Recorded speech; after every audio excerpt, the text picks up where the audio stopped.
Brothers, comrades, we'd like to welcome you here to City Hall. My name is Matthew Green, the very proud Ward 3 councillor, and this afternoon's MC and host for today's event. I'd like to begin by acknowledging that we are gathered on the ancestral territories of the Anishinaabe, the Mississaugas of the New Credit, as well as the Haudenosaunee, Six Nations of the Grand River, that are governed by the dish with one spoon. And I think a great place for us to start with this idea of justice and acknowledging the impacts of settler colonialism. So we are here today to discuss a conversation that has been decades in the making, and certainly looking into the audience, seeing friends and activists and advocates and academics who have been working on this topic for so long, we're in a place to begin a discussion around the inequality that we have and the growing inequality that we have in our communities, and hopefully present some policy interventions that might be able to close that gap. Long before I was elected to council, I had the privilege and opportunity of attending and witnessing a process across the street at the Convention Centre, I believe in 2011. I know Laura was there and many others, that talked about social assistance and the freezing of those wages and what that meant and the real impacts of folks' lived experience. We're now seeing in Hamilton a crisis of housing and precarity that has resulted in, I think, a unprecedented amount of informal settlements, tent cities, and folks that are living in the rough. A type of deep precariousness and homelessness of which we haven't seen in quite some time. We know the federal government has just rolled out a national housing strategy. At the municipal level, we are unclear about exactly how and when that will impact us. You'll know that around this table, we tackle this challenge that we have for Hamiltonians in our city. I'm of the firm belief that every Canadian deserves as a right dignified, affordable, and safe housing. And I believe that policy interventions like the one that we're going to see here presented today, the income security roadmap for change, will be a starting point or a restarting point for those of you that have been doing this work for decades. It is our hope that in this work, we provide an overview that is adequate enough that we can maintain the political pressure to build the will in this next election cycle to ensure that these interventions are fully funded. Don't tell me about your policy, show me your budgets. And so with that being said, I would like to first acknowledge our two guest panelists, Dr. Gary Bloch. Dr. Gary Bloch is a family physician with St. Michael's Hospital and Inner City Health Associates in Toronto. As a physician, he has spent more than a decade focused on the connection between poverty and other social vulnerabilities in health. He is a founding member of Health Providers Against Poverty, and he has served for the Ministry of Community and Social Services Income Security Reform Working Group.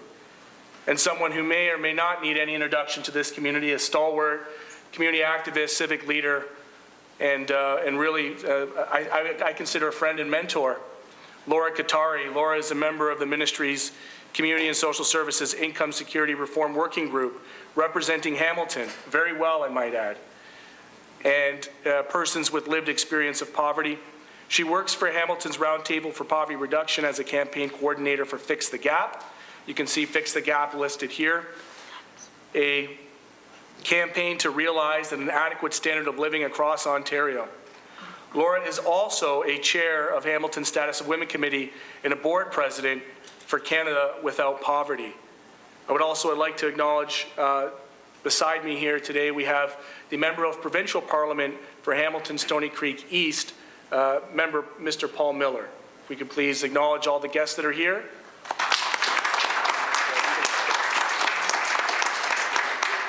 To give us an overview and acknowledging that that Paul had scheduled to be here with us today but is feeling sick, we're going to allow him to open up with a brief overview of what's happening at Queets Park.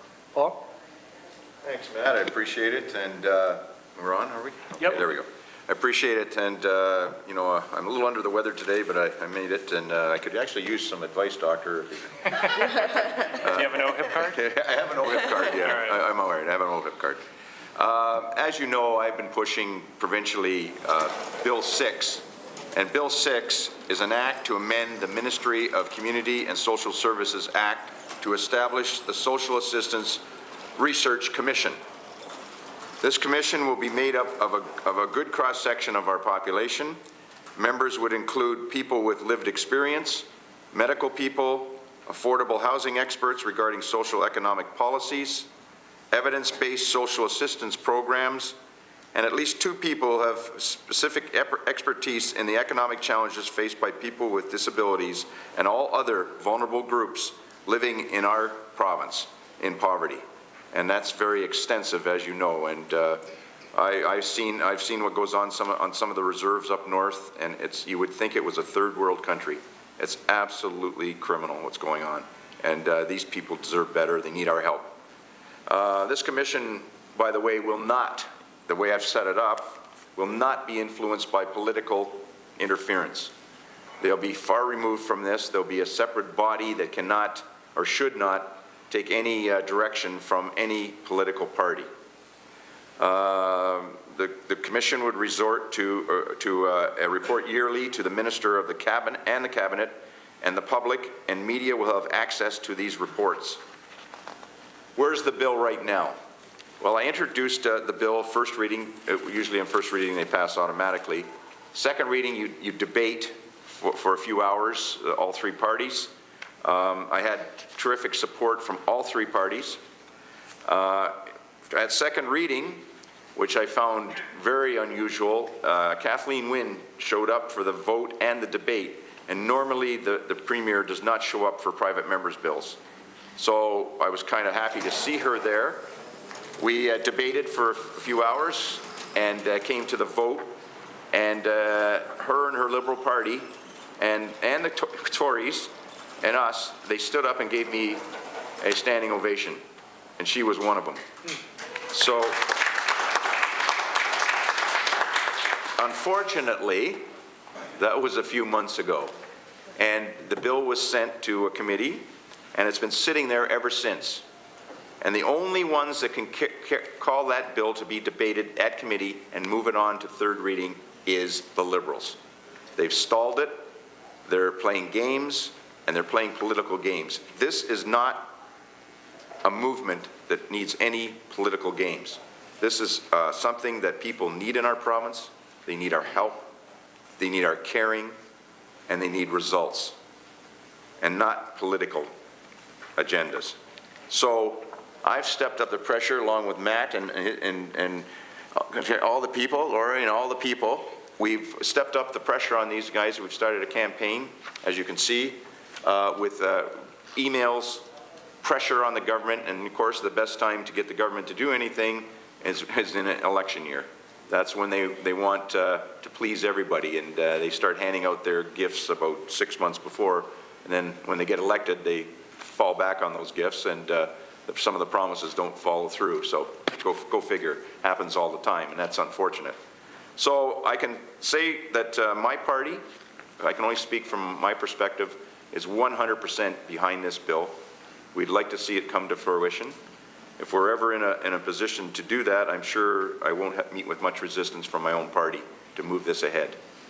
So I would like, I'd like to really send my thanks to Matt and Laurie and Laura and all the people, the doctor, who have all been active in our community. And it's not just coming from politicians. It's coming from physicians. It's coming from social workers. It's coming from activists, and people that have challenges have come forward and are speaking out. They're not afraid anymore, and that's good. And the more pressure, there's hundreds of thousands of people that need our help in this province. And when governments have to start getting their priorities straight, they have to work from the bottom up, not from the top down. Not for insurance company, not Bay Street. You got to work from the bottom up to help people. And that's always been the theory I've had. And unfortunately, it doesn't work that way. And we've got to change that. We've got to start taking care of our neighbors, our friends, and our families. And I think this is a good start, and anything I can do to assist Matt. And I'd be remiss if I didn't mention one of the lead players in this, Tom Cooper, who's behind us.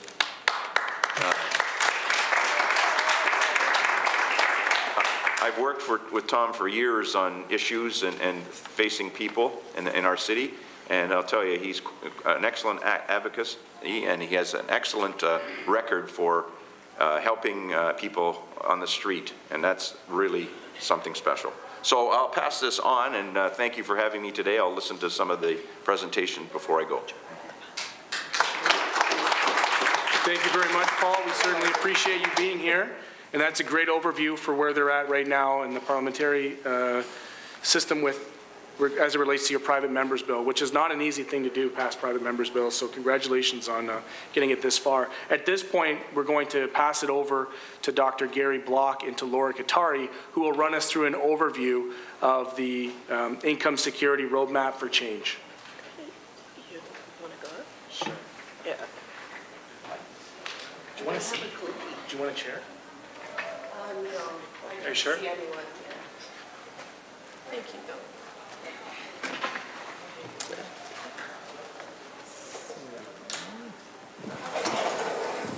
I changed the title to the name of the report. Great. Okay. Oh. Why don't you start? So we're just using this one, not both? Okay. So I'm short. There we go. So I'm so happy to be up here presenting this report. And if it's hard to understand me, I apologize. I have a cold, and so my voice will come and go. If you really can't hear me, just please put up your hand, and I'll try and clear my throat and carry on. So we thought we'd explain to you, actually, a bit on the process itself and what we did over basically a year's time in trying to put this report together. So if we forward that, if you can click forward, I think we got Gary starting. Yep. Oh, I didn't. There we go. I'm going to pass this over to Gary. So we are going to spend most of our time actually getting into the meat of what this report looks at.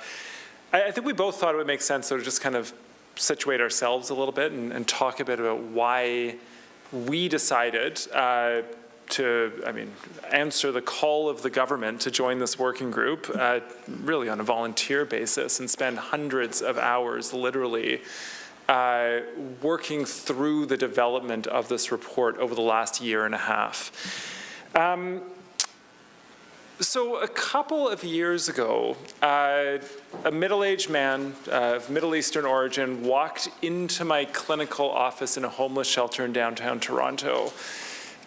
He was someone who had no health insurance, no income, clearly no housing because he was in a shelter, no social supports in Canada. And he was someone who had just been discharged actually from 3 months in an acute care hospital, during which time he'd racked up literally hundreds of thousands of dollars in hospital bills. And he'd been there because he'd been involved in a motor vehicle accident and suffered a pretty bad head injury. And he was discharged to me, the shelter family doctor, working in my little cluttered closet of a clinic in the basement of the shelter, and I was supposed to provide ongoing care, which is not unusual in the setting that I work in.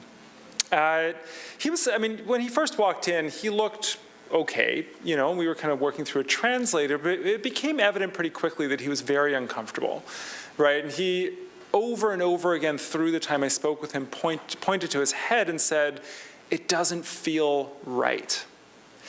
And he couldn't understand why he wasn't in a proper long-term rehabilitation facility, why there wasn't a doctor to check on him every day, to check his head every day. He was scared, which I think is fair. And for me, seeing him, like my medical mind immediately clicked into action, right? I mean, this is someone that I wanted to use all my advanced medical skills to help, right? Do detailed assessments of his cognitive status and his functional status and full neurological examinations and set up proper multidisciplinary rehabilitation teams to take care of him and, you know, bring together his family and to figure out what his support system would look like moving forward.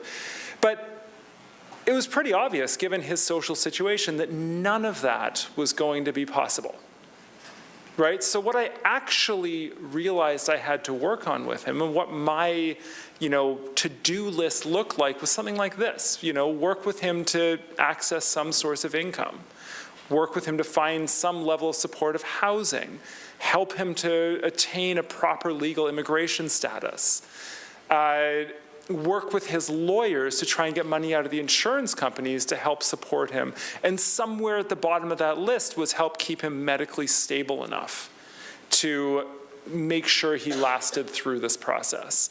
So, this type of situation is unfortunately all too common in the setting in which I work in.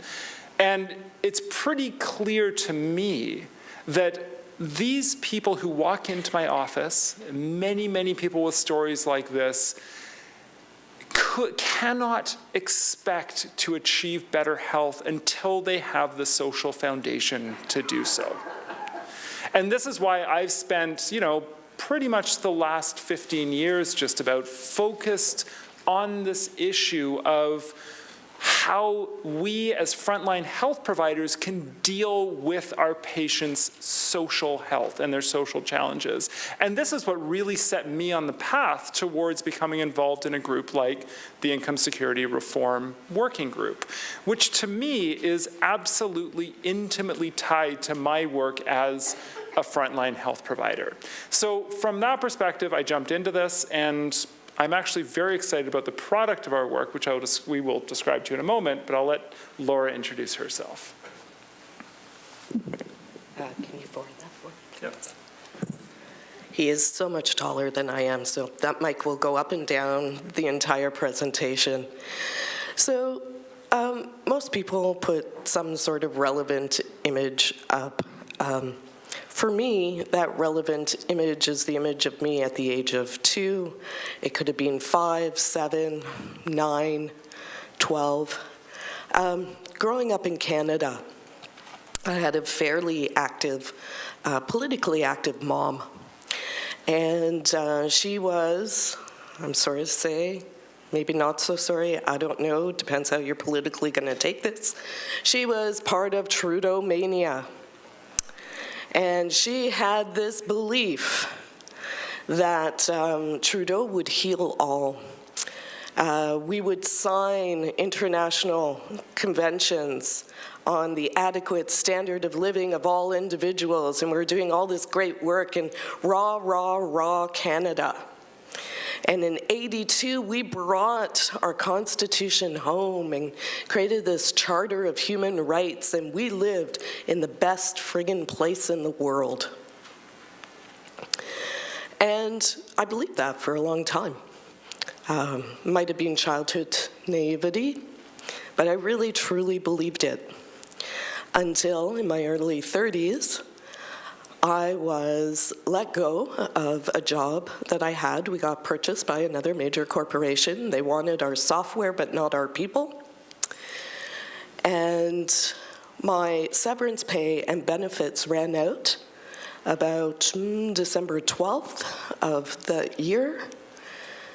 And I was declared disabled January 4th of the following year. So by 3 weeks, not even 3 weeks, I missed out on long-term disability benefits. And I went the route of EI, because when you first get sick, you have no idea it's going to be permanent. Everyone thinks, I'll just deal with this and move on. And I wasn't moving on. And in fact, a couple of surgeries later and years went by before I even got a diagnosis. But I went the route of OW once the EI ran out. And I was told at that time to apply for ODSP and for my CPP pension, disability pension, that is. And it was a horrific, dehumanizing process that brought me literally to the brink of suicidal ideation, because I kept being told that what I was saying couldn't possibly be true and that I would need to go back to work. And then I found out those were just standard paragraphs they cut and paste. It really had nothing to do with what was happening to me. It wasn't personal. And so I found a Hamilton Community Legal Clinic. It was actually the one in the mall. I believe it was still Dundurn Clinic back then. And they had me fill out a form with just the case number and my signature, because they did this all the time. And sure enough, I got a letter from the tribunal about 5 days later saying, oh, you know, here's your date. And by the way, CPP sent Ms. Cattari a copy of her file so she can prepare for the tribunal. And a few days later, I got this package back. And this package told me, it had this cover letter. And it said, Dear Ms. Cattari, upon reviewing your file for the tribunal, we found you are, in fact, disabled. And at that moment, I should have felt incredible relief that I was going to get an income that was better than the OW I was living on.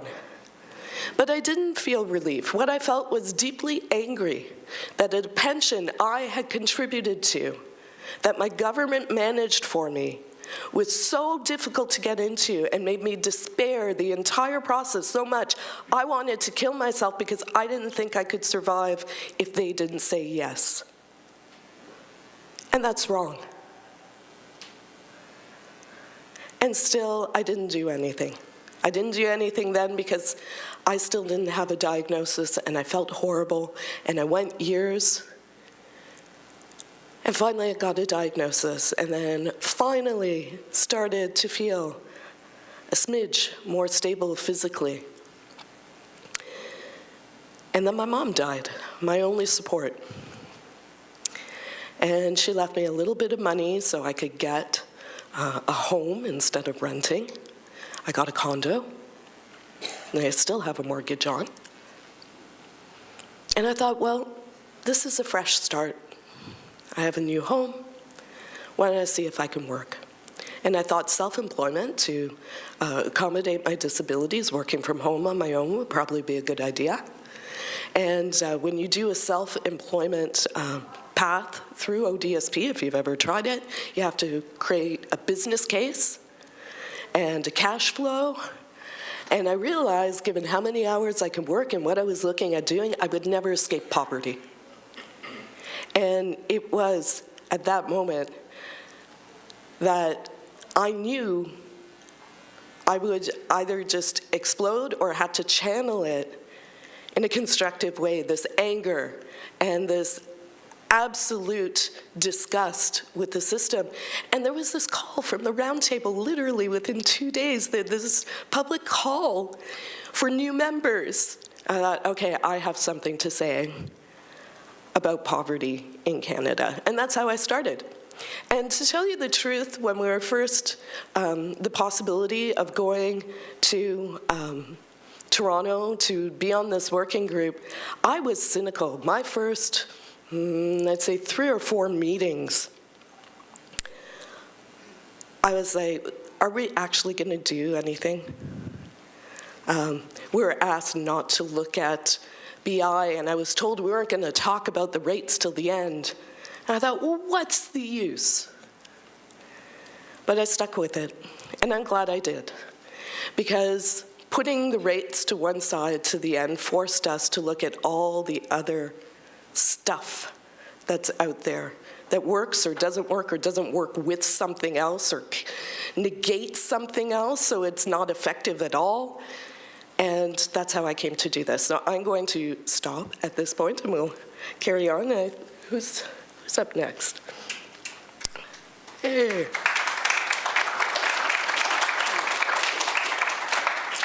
Don't worry, Laura's coming back, I promise. So we're just going to kind of tag team back and forth here and really get into the meat of what this report is. So I'm going to start by just giving you a bit of an overall sense of kind of how we got here and what some of the big level principles and values are behind the report, and then we'll jump into some of the big areas of recommendations. So first of all, I think it's really important to understand that while we were both part of what was called the Income Security Reform Working Group, we were actually one of 3 tables that developed this report. So there was an urban indigenous working group, and there was also a First Nations Income Security Reform Working Group, both working in parallel with our process, and both of whom actually have a very large stamp on the final picture that you see in this report. And actually, I mean, I don't think any of us knew how this would all possibly come together. It actually made the process quite complex in some ways.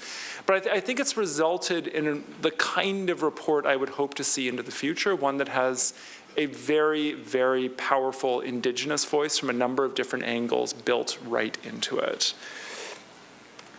And I think that at its core, and this is what I'm hoping you will take away from today, if nothing else, this report holds a radically different, even transformative, progressive vision of what an income security system can look like. And I actually think the vision that's contained in this report is unique. I think it's actually internationally unique. I mean, if the government of Ontario decides to implement this report as it stands, it would place Ontario literally at the forefront of what income security systems can look like internationally. And I think it's worth actually just reading through the vision statement for the report, which goes like this. All individuals are treated with respect and dignity and are inspired and equipped to reach their full potential. People have equitable access to a comprehensive and accountable system of income and in-kind support that provides an adequate level of financial assistance and promotes economic and social inclusion with particular attention to the needs and experience of Indigenous peoples. So the overall future state that we were imagining is really the one that's represented here, right? So at its core is the idea of both economic and social inclusion for all people in the province, but especially, of course, for people living at low income, and that this is going to be achieved through action from a number of different, from really all parts of the income security system. And again, we're going to speak through this, but real attention paid to everything from health needs to housing needs to the needs of people with disabilities, to employment supports, to kids, amongst others. And then underlying this, and this is something that I can tell you we spent a lot of time debating how to get this right, but there is a core set of values that provides the foundation for this report and is intended to inform every bit of work that is carried out on the income security system moving forward, right? And so you can see those values here, and they include things like a rights-based approach to income security reform, equity and fairness, again, inclusion, respect and dignity for people, reconciliation at the core of this, easy access for all people to services, and then underlying all of that is the realization of true income adequacy, right? There's a reason it's listed there as the #1 value in this report. So what we're going to do now is turn to each of the foundational sections or the sort of pillars of this report and give you a sense of what some of the recommendations look like. Just to be clear, the entire report is like 180 odd pages long, 186 pages long. I think there's 98 recommendations. We're not just going to list them. We are going to bring out highlights for you, and then we're happy to kind of discuss around them as we move forward with the town hall. So I'll turn over to Laura for the first one of these. I actually said I want to talk about adequacy. Surprise! So, given that's my job to actually move forward a bill that will talk about adequacy. So, you think just saying something should be adequate should be enough. And yet, when we started the discussion at the table around it, it really wasn't that simple. And what we ended up coming up with were a few parameters in how we talk about it. So first and foremost, in any income security system, you have to define what that minimum income standard has to be. And yet, nowhere in our system do we actually do that today. We don't have a method of evaluating our income security system. So we want a minimum income standard that no one in the province should fall below. Define it, name it, publish it, use it.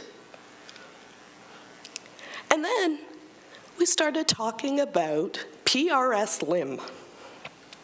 Well, ladies and gentlemen, PRS-LIM is Poverty Reduction Strategy Low Income Measure. It's based in 2012 and adjusted for inflation. It is 50% of all income.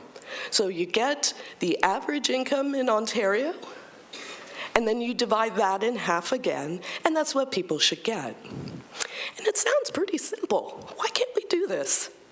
Well, the problem is, when you do it that way, you're basing a median income on incomes that have stagnated in the province for 20 years. That's problem number one. And then you have this ridiculous ratio of 50% to equal what a single person should live on. It doesn't tell you where someone lives or how much rent costs in the city they live in. It doesn't matter. They just do this comparison of incomes, an averaging of the comparison. And so I said, no. It's a ridiculous number. Well, what about the market basket measure that Stats Canada puts out? And I said, the one that's based on, has a number based on 25% of average rental costs? That's not a real number.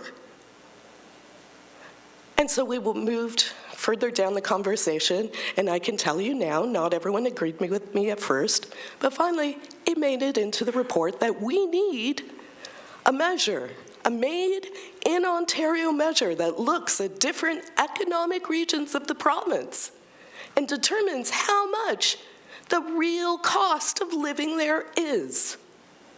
Because if you're going to call it income security, then it has to be enough to make someone secure. Secure food and rental.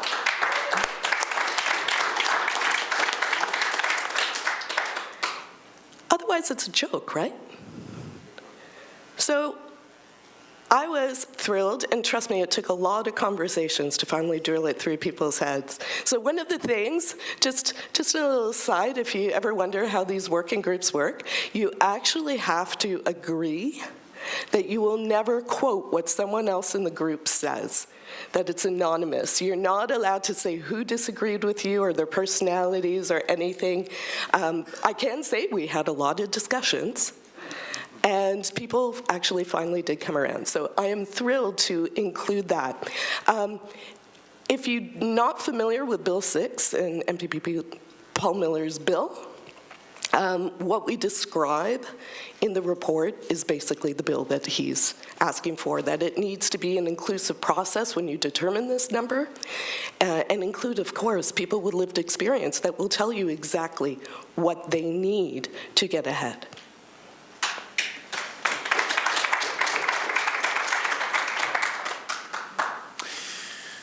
So from setting this minimum standard of income adequacy, we then had to get into how this would be achieved, right? And so the idea, the task we were given was to achieve this not just through social assistance rates, but through a look at the entire income security system. And so the piece that I'm going to speak to you about is how we look to engage, truly engage that whole income security system in this work. And the idea is that anybody living at low income would be able to achieve the minimum income standard through the range of supports they're able to access through the system. So to give you a sense of the recommendations that we lay out in the report, there's a number of key areas that we look at through the system. First big one is housing. And this is actually, I think, one of the most powerful recommendations we bring forward, which is a recommendation that we put in place a portable housing benefit accessible to all low-income Ontarians. I was very heartened by the announcement yesterday that the federal government is putting money towards a portable housing benefit. We'll wait and see what the details of that look like. But I hope that that is a step towards building the kind of foundation for a larger benefit like the one that we are describing. And I'm going to show you a graphic in a moment of how this would play out. We also looked very seriously at children. As many of you know, there's been a fair bit of work done over the last decade or so to bring children out of poverty through both federal and provincial child benefit programs. We essentially recommend finishing that process, right? Really bringing children completely out of the social assistance system and then fixing some of the rules that keep them in poverty, through things like transitions out of CAS and some more specific situations, but would really like to see kids completely out of social assistance as a foundational principle. We also do take a look at low-income workers. I mean, I think that the income benefits we're talking about benefit people who are working at low income in quite a few ways. We look quite specifically at something called the working income tax benefit and suggest that that benefit be boosted up to a level where it truly helps low-income workers achieve a minimum standard of living, because right now it is woefully inadequate, unfortunately. And then we look at the area of health benefits. And as many of you know, access to benefits for various health needs is spotty. Some people have access to certain things, many people have no access at all. Things like prescription drug benefits, dental benefits, vision benefits, hearing, access to assistive devices. And essentially what we recommend is that over the 10-year process of implementing this roadmap, that people living at low income would universally have access to those benefits, right? To a basic standard of health benefits, the kind of things that people just need to be able to function within our health system.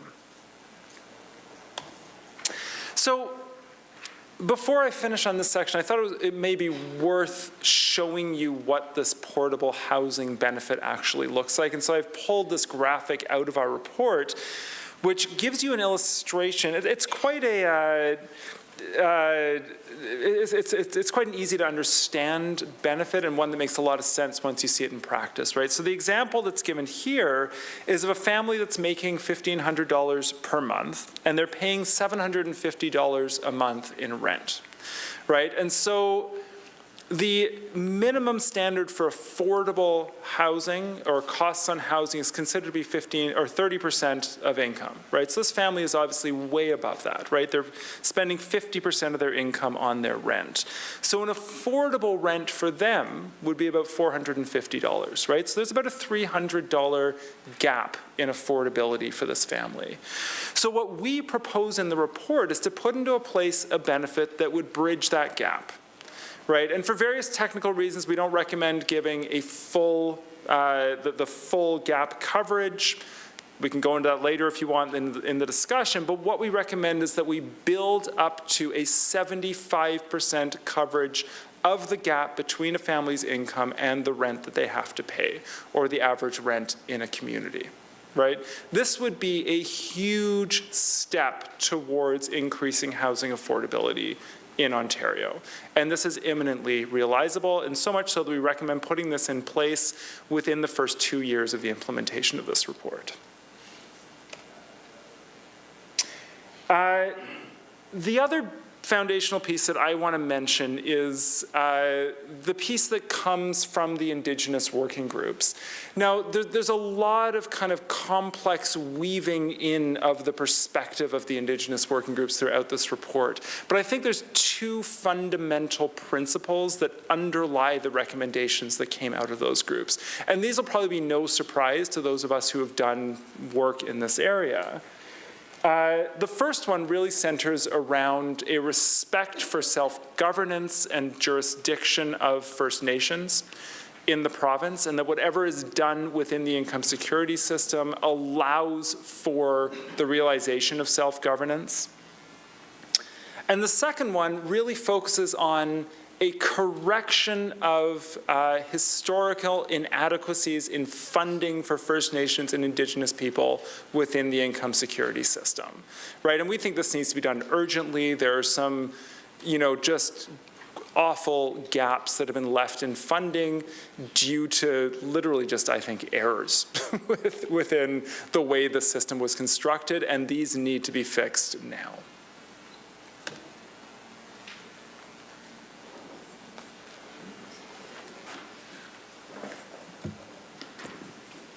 And I'm back. So, transforming social assistance. We haven't talked much about that at all over the years, have we? No. Well, I've heard recently through the year, but we have 1 million reports on transforming social assistance. You're right. We have had 1 million reports. None of the work we did sought to research, again, what's already been researched, all the reports, all the technicalities that have already been compiled. We know the system doesn't work. That's not what we set out to do. What we set out to do is take some of the most challenging aspects of social assistance and, quite frankly, looking at what would give us the biggest bang for our buck. What could we change that would start a bit of a domino effect? And of course, like we've said all along, we want a simpler system. We want to get rid of the punitive aspects of that system, the coercive rules and policies, and quite frankly, the hoops that we have to jump through. Create a focus on us as individuals on the system, and actually help us with our goals in life, no matter what they be. Thank you. It's like having my own Vanna White. I love it. You're awesome. So, sorry, I'm being silly. So, revised legislation. So, there's tons of legislation you can revise. One of the interesting things, though, that we found while working through this is that a lot of what we wanted to change wasn't legislative, but were actually rules. And the rules do not require an act in the legislature. The minister can just order it and it can be done. So some of this stuff is uber simple to be changed, and it can be done quite literally with the stroke of a pen. So what kind of, what's up next, sorry. So transforming culture. So one of the things, and I think there's a bit of a mystery around it. What we did, yes, we worked with the Ministry of Community and Social Services. It was that minister that called these tables together. But we also got an opportunity to deal with other ministries and how they impact people with low income. And so, and just going back, some of the changes that we're talking about, making sure that income delivery is done separately from casework, so that your caseworker does not suspend your check because you have a disagreement. What a concept. What a concept. And it's only by eliminating power imbalance, and that's the kind of legislative change that we're looking for, changing the power imbalance so that when you walk in to speak to, and we call them case collaborators because we don't want to think of the current model at all, that they're there to help you. Their sole purpose in meeting with you is to find out what's going on in your life and what you need help with. I don't know about you, but I never once had someone ask me if I had safe housing. I never had anyone ask me if I was having trouble getting food. I never had anyone ask me with my mobility issues if I could get in and out of my apartment, which I couldn't at the time, especially when I first started. I lived on the second floor of a house, and there were some days I couldn't leave because my legs weren't working properly. So we're talking about someone that'll look at someone's life as a whole. Do I have family that can help me? No. My mom was disabled when I got sick. Do I have friends that help? Nope. Are you basically socially isolated? Yeah. I have no external pursuits. No one in 14 years has ever asked me those questions. And we hope with our recommendations and the new vision of casework, which is technically called trauma-based casework, it's assuming everyone that comes through OW or ODSP is there for a reason. Something fell apart completely in their lives. That's why they're there. Help them. So transforming the culture by changing some of the rules, and a focus on people with disabilities. So unlike Lincoln and Shake that everyone can work, do you remember when that came out and this thing that everyone on ODSB could work and they're just gonna figure out a way to make that happen? Yes. So, sorry, I heard Dave, I said yes, and then I realized not everyone could hear him. So we believe, and this is completely human rights-based, that anyone with a disability, yes, should live to their full potential, but their full potential may not be employment. And just because it's not employment doesn't mean people should be shut away. That we still have an obligation to include people in our communities and make them a part of our communities. And so a lot of the work we're talking about goes there. So I'm going to give you an actual example of one change that we're talking about that has a domino effect. So it's something called collapsing the rates or flat rates. So in the recommendation to collapse the rate, right now what we work with are checks with both basic needs and shelter amounts, right? So with Ontario Works, you get a total at the moment of $721. I'm not going to go into the other benefits. These are just as-is flat rate for singles.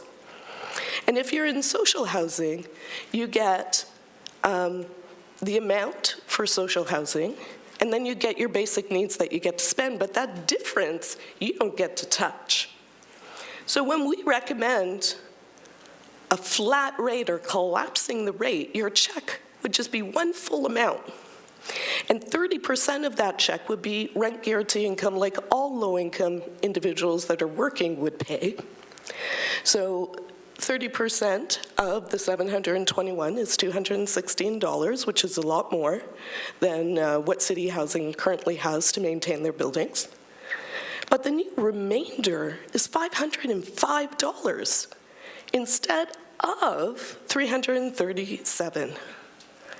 So in one fell swoop, by changing that one rule, you're increasing the amount people in social housing get per month.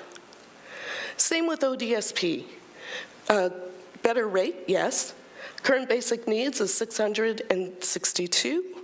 By the time if they're in social housing, it would be $805 that they would get after the rent was paid to city housing.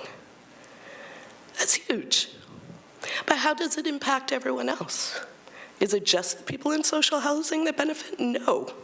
So you may have remembered that something like called CSUM, Community Startup and Maintenance Benefit, basically evaporated a few years ago. Well, right now, under rules, there's really no way to make that up. By collapsing the rate and just making it a rate attached to an individual, by no longer attaching it to housing, because you're not reporting in housing if there's no shelter amount. If you lose your housing, if you go to live with a cousin or a friend or a parent, you still get your check. And so you can save up to actually move on to somewhere else if you need to move. You get to decide if, in some of the groups I know you have friends and 4 or 5 of you want to rent a house together, you can do that and get your full check. And then you split out the rent amount and you get to save the rest. The money you get should be attached to you and not the house you live in. And of course, this means a lot for the city too. They sort of like this idea. So, helping those in deepest poverty, which is the fanciful way. Just to let you know, I tried to get them away from all these cutesy little titles throughout the report because I thought they were ridiculous and were sort of demeaning. Hence the very plain title, Income Security, a Roadmap. What we mean here is basically raise the rates. Helping those in deepest poverty means raise the rates. So we sat at a table for a full year. How many were there, Gary? 15. Okay, there were about 15 of us. And I can tell you, everything we did in this report was unanimous across the table until we got to the rates. I can't speak for others, but I can say for myself that the rate of change in rates was not what I wanted to see. So what we have in the report is a recommendation over the first 3 years for Ontario Works, singles, or couples, Ontario Works to be 10% the first year, 7% second year, and 5% third year. And ODSP would be 5% a year for those 3 years, for the first 3 years. Now, remember, our end goal is adequacy, so we know it's got to go much higher. Personally, for me, that's not fast enough. For me, that's like saying, oh, thank you, I won't be hungry 14 days, only 8, thank you. No, that doesn't work. Not for me anyhow. I don't know how you guys feel about that. It's not enough and it's not fast enough. And it's not that anyone at that table didn't think people should have enough to be sheltered and eat and get a bus and maybe a phone and everything else they need in life. It was simply how fast we're going to get up there. So, what do we have now? Raise the rates. Action now. Surprise! Yeah, I don't know who was going to be surprised by me saying that. And just in case a few of you did not come in through the front, may I borrow your sign for one moment there? Whose sign is that? Right there, the CAWDB? Can I borrow your sign for a moment? Thank you. Sorry, my hip is hurting. I didn't even want to hobble over. Thank you. Good. So, I don't want to leave the rates part without doing this. You like that one. I think this is pretty much to the point that 6 members of our local group, the Campaign for Adequate Welfare and Disability Benefits, have died prematurely while living on social assistance. 6. of people we consider friends that are community members, and there is no time to wait to raise the rates. You've already made us sick. We need changes now.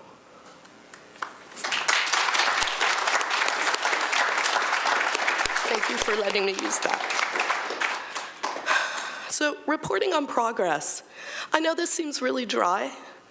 Through the work I do at Canada Without Poverty and human rights work, believe it or not, one of the #1 ways to ensure human rights is to actually monitor progress regularly and making governments transparent and reporting where they are or are not at any given time.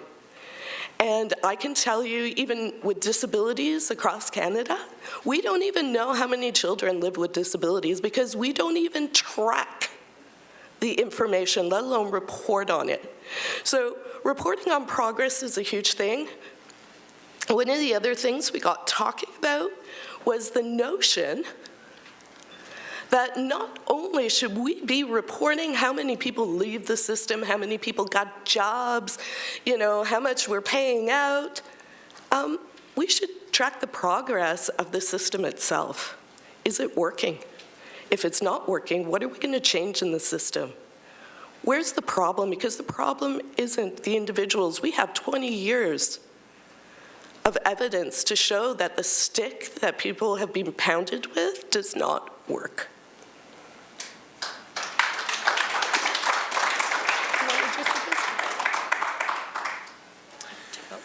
So, I think we've probably reached our time limit, and I really want to get us to the discussion that we're going to have. So I'm going to make a couple of last points very quickly.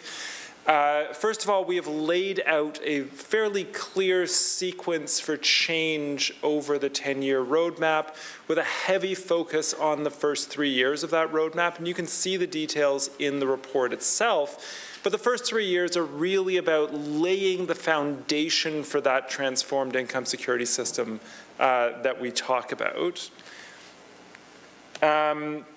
We've also been very clear that key parts of the system need to be designed with the people who are most affected by the changes in the system. And so there are various key pieces to this that will very clearly go through a co-design process with people who are living, who are going to be affected by it. Before we finish, I think it's worth, you know, they kind of buried the costing of this right towards the end of the 186 pages of this report. And I'm going to say that I think it should have actually been up front, because I actually think the cost of this is imminently doable. It's not a scary number at all, especially when you look at how expensive our income security system is and how much poverty costs us in this province. So the costing for the first 3 years, or by year 3, the changes are estimated to cost the province about $3 billion per year, right? Sounds like a big number, but when you put that in context, I mean, the latest cost of poverty report for Ontario estimated the cost of poverty of this province at between $32 and $38 billion per year, right? So $3 billion is looking a lot better in that context.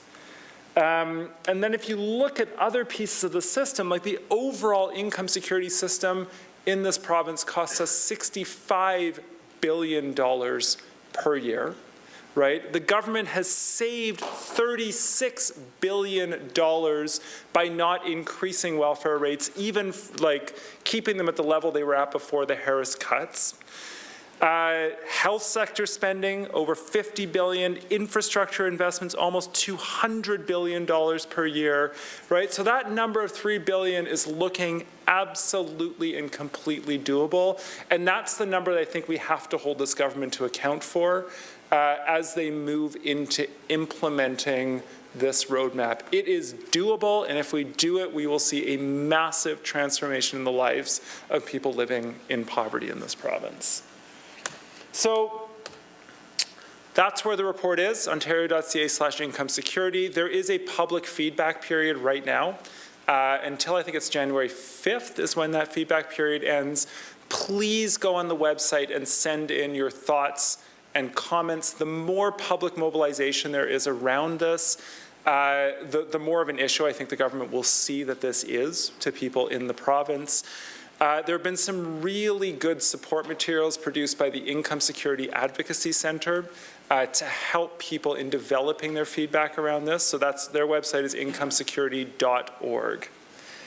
So I will just end by saying that this all comes back to me, this is what I sort of fall back on over and over again, to the transformative and progressive and truly, I think, radical vision that underlies this report.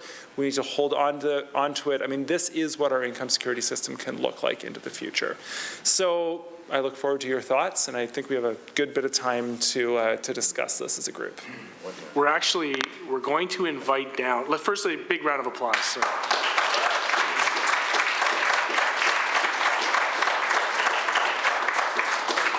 Incredible, incredible. Certainly very grateful for you being here and presenting. And I know I spend a lot of time in this chambers, but I'm not clear I've spent any time as worthy and as comprehensive of what we just did here over the last hour and a half. So thank you so much. I'd like to, in part two, we're going to actually go right into part two, acknowledging that we're running behind in schedule.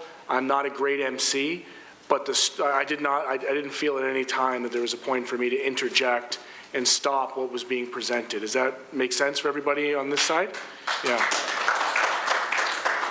If I could at this time, though, invite down to the table Alana Baltzer from HOPE, members that are present and are willing to present from Campaign of Adequate Welfare and Disability, and Joanne Santucci from Food Share. If you can come down and sit to this side.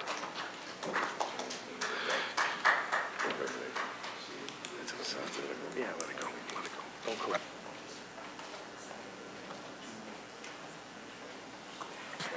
We do acknowledge just a member of Hamilton Stony Creek East, Paul Miller, does have to leave, but let's just give him another round of applause.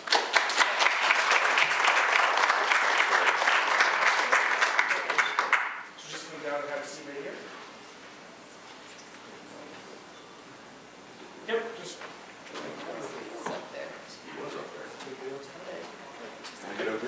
No, come on down this way. I want to make sure you guys are in the. No, you don't mind, just go. They got you locked in, folks. No. No. If you can go up the stairs and go up. I didn't want anybody interrupting you. Yeah.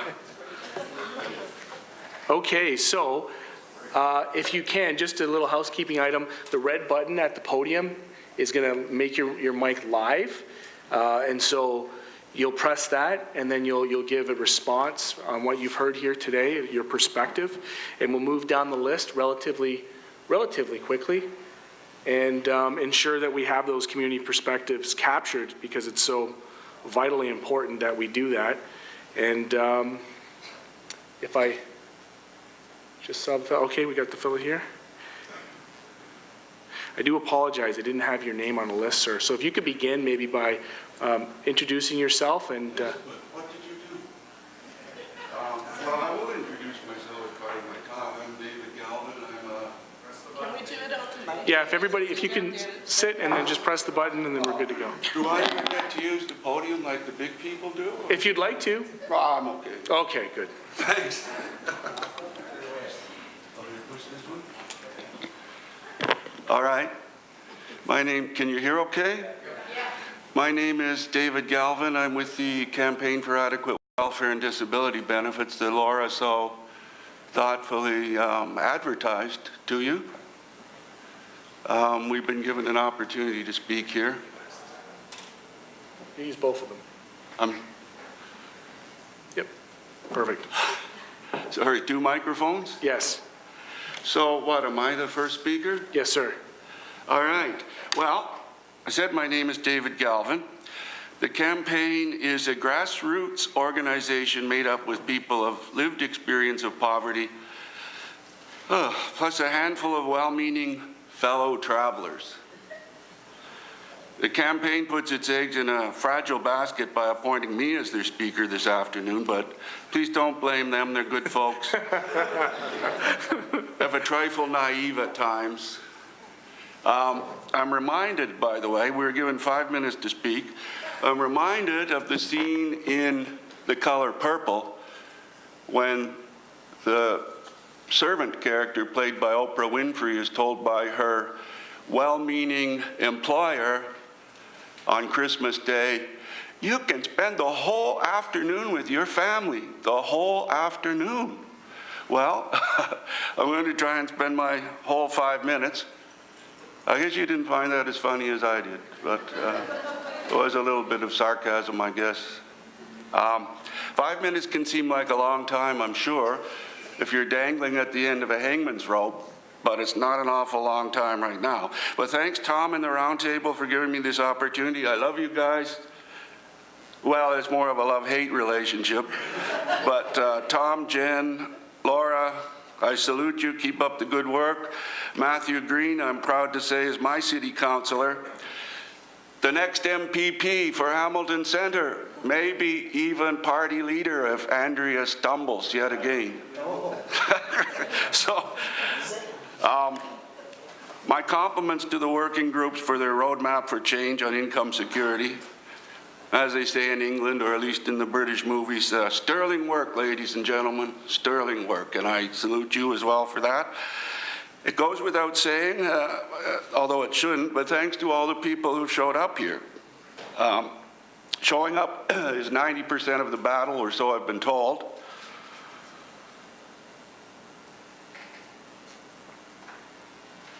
Writing coaches advise us to talk about what we know. Unfortunately, I don't know much about anything. One thing I do know a lot about, in fact, I'm the world's foremost expert on it, is my own life. And unlike many who fell as adults into, well, what is referred to in genteel circles as compromised, if not downright straitened circumstances. If you say that with the right accent and intonation, you'll fit right in with the royal family. That's not the kind of experience or poverty that I experience. I was raised here in Hamilton in a perfect storm of abyssal, dark, crushing welfare poverty, relentless emotional abuse, and mental illness. My father, a troubled combat veteran of World War II, committed suicide before my second birthday. Ironically, in light of my earlier words, he hanged himself. My second stepfather was schizophrenic, and my mother had serious but undiagnosed mental health problems. Yeah, so we were a very sick family. And I don't mean sick in the current millennial way. I mean sick in the old-fashioned way, which is not good. I often told people that Stephen King must have plagiarized our lives for the family in his debut novel, Carrie. Except that our family life was even crazier and uglier, and none of us was telekinetic, which was too bad because we could have sent knives and forks flying at the people who loathed us, which, by the way, was almost everybody, since in the earthy parlance of 1960s Hamilton, we were lousy welfare bums. I don't hate my so-called caregivers. They had their lives and their full agency robbed from them by trauma they suffered as children. They paid those deficits forward unto the next generation, as the Bible tells us they will. I and my siblings inherited their damage. The low to no self-esteem. Can you hear me okay? Oh, they cut me off. Oh my God. Was it 5 minutes? There's a little bit of magic here at council where we just reset it, and we have a motion to waive the rules, so please continue. Okay, so He's sitting in Terry's chair. low to no self-esteem, limiting beliefs, which are the most powerful factors, I think, in keeping people in poverty, learned helplessness, relentless intrapersonal conflicts, personality disorders, and other mental illness. We even added wrinkles of our own, and none of us has yet achieved the degree of redemptive adulthood that's portrayed in so-called misery memoirs like The Glass Castle. A great book, by the way, I recommend it. And of course, we siblings have cost society a fortune for medical expenses, psychiatric treatment, social assistance, and indirectly through the loss of the skills we would have contributed to society were we fully functioning members. Now, I want to be brief and finish up and say is there are reasons why poor people are poor. Sometimes it's lack of money or opportunity. That's very easy to fix, just give more money. But other times the lack of money is a red flag, a sign of serious injury that may or may not be obvious to others. More money in the hands of people like this is necessary, but not nearly a sufficient requirement for their healing. Ongoing, innovative societal support, intense support, maybe daily support, is essential, including interventions when called for. The roadmap does acknowledge this to some extent when they say, quotes, when people first touch programs like social assistance, they have likely experienced trauma, and the more time that passes without active support, the more damage that is caused. Well, the financial cost of remediating the most damaged and reducing the certainty that they will transmit their deficits to future generations will be immense. It will far exceed the cost of just providing extra money to people. And a massive and informed effort is necessary to eradicate the kind of poverty that originates primarily in the mind. Thanks for listening.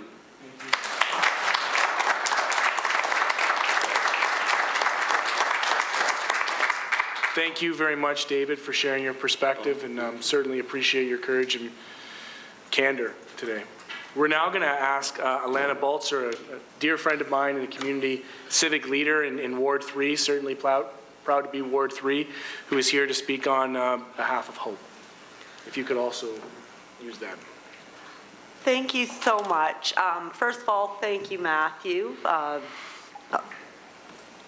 think I'm a bit short here, but thank you, Matthew. You are an amazing leader, and I have to say I miss you as my counselor ward.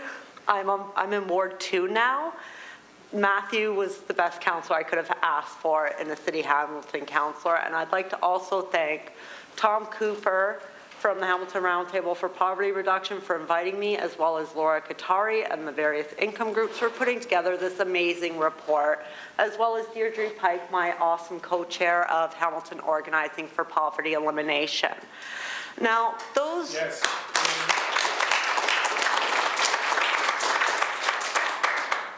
of you who've heard me speak before have heard me tell the fact that I've grown up in poverty. I was born into poverty. I still live in poverty. And this report, I've actually looked at each of the things, and there are various points. Income adequacy, absolutely essential. When I was on OW, struggling to survive high school while living on a single OW salary, going to school full-time, I was told, apply for ODSP. ODSP is the answer. It'll solve all your financial problems. I applied.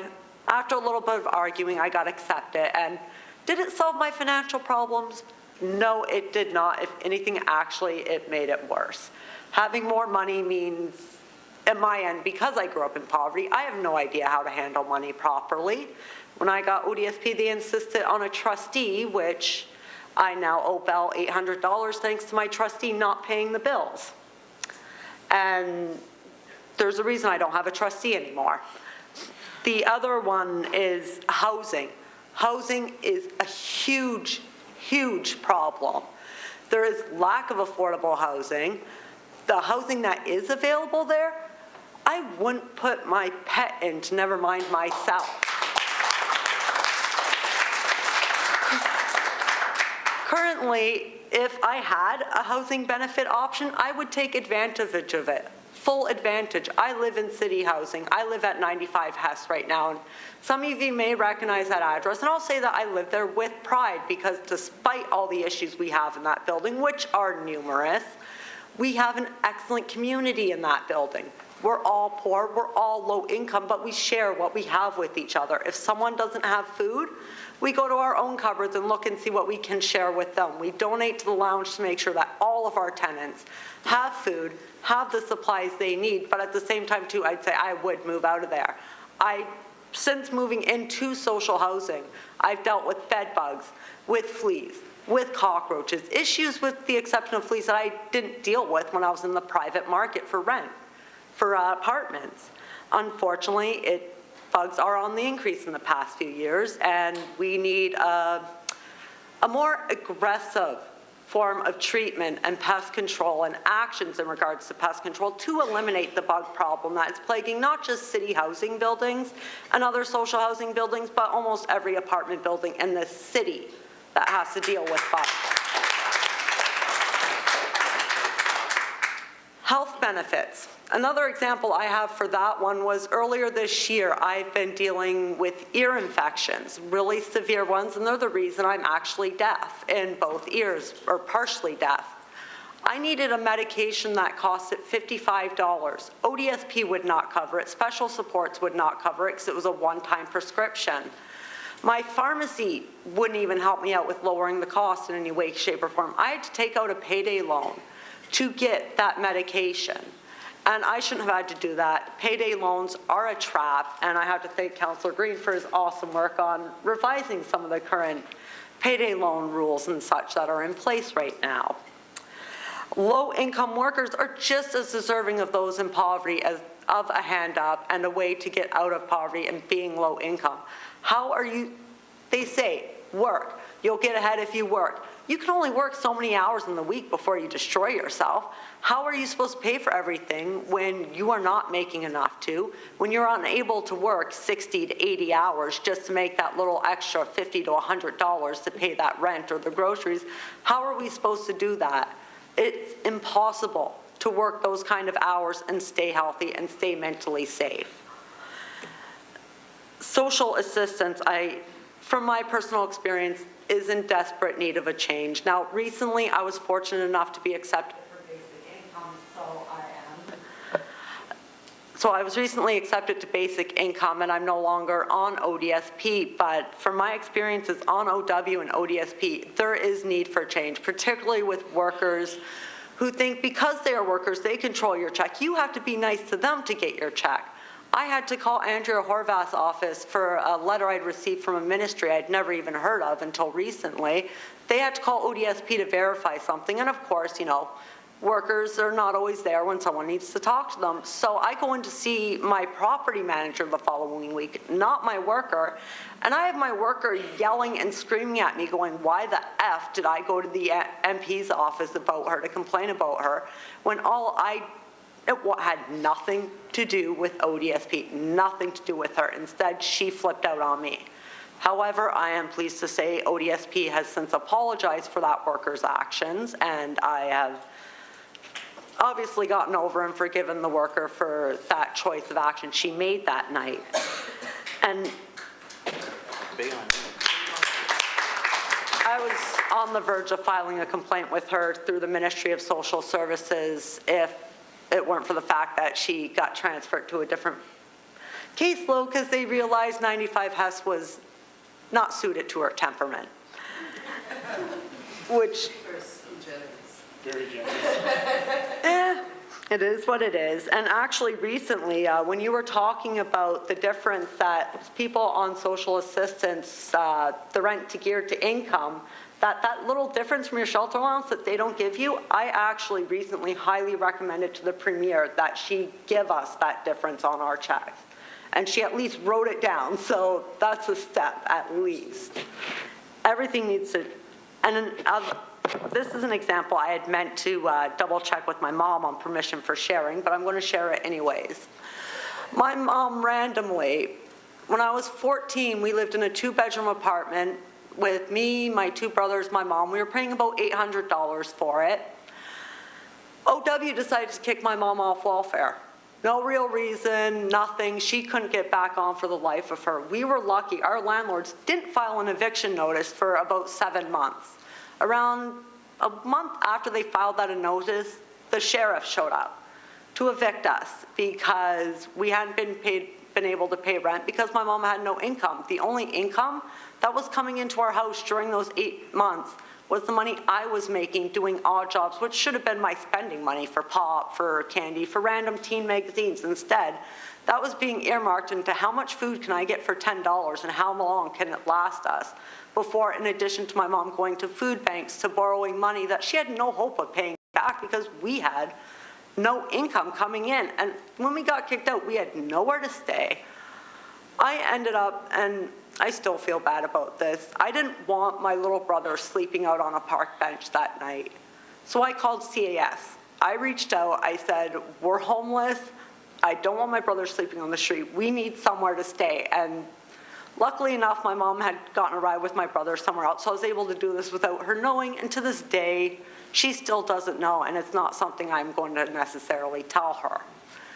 But as a result of that, CAS intervened. They were able to get us into a hotel room and then to a shelter program that was run through City of Hamilton but has been shut down, which was essentially they'd put you into an apartment, give you weekly money for food, etc., and it's all furnished in that. And that program got shut down in the middle of us staying there. But so we were able to keep the apartment, and CAS was able to get my mom back on welfare. And it's been constant like that with welfare and my mom. They cut her off every month that they can for income reporting statements when she's disabled and she cannot work in any way, shape, or form. Hasn't been able to for years. And I know my mom's not the only person on OW getting suspended on a monthly basis for something that they should be exempted from handing in.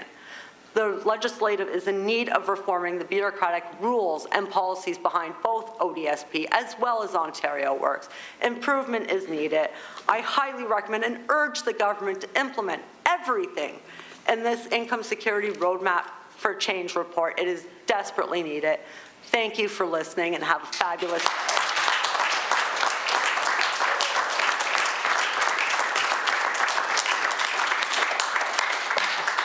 Certainly acknowledging the links, and you touched on so many important points, Elena, and thank you again for your candor and your courage to be here today, and understanding that the choices that people have to make between paying rent, keeping their hydro on, or buying food. We have up next Joanne Santucci from Food Share, who will speak to some of the food insecurity issues.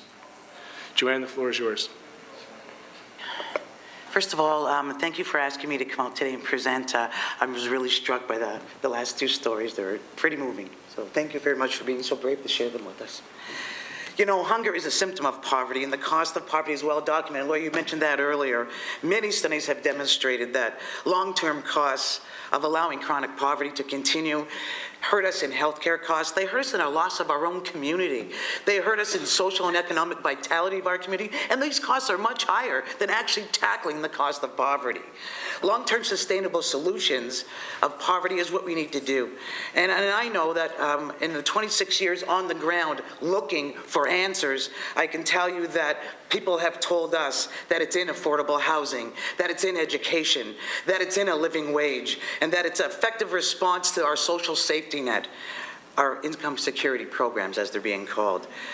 Income insecurity is the single largest driver driving people to the local food banks. Hamilton is a great city. I love this city, but my heart aches when I see all of the suffering that goes on. It's just, it's horrible. It's horrible. And a plan to mitigate the effects of poverty requires at the very least an overhaul of these two programs. And over the 30-year period that food banks have existed, 30 years, we can say that people were struggling a little bit in the beginning, a few days here and there. Now they are absolutely in absolute despair of becoming homeless. The 30 years have not given us nothing but heartache and suffering for people in our own community. I can tell you that the survey that was taken a little while ago, about 5 years ago for our organization, 485 households of food bank users told us that 70% of them would become homeless if they weren't able to redirect that money that they were going to pay for food to keeping the roof over their head. They simply just could not afford to do both. Hunger, plain and simple, is not really about having enough food. It's really about worrying if your food will last. It's also about the anxiety of knowing that it won't. It's also ultimately, it's about the inability to purchase it yourself, to go home and cook it in your own living room for your own family.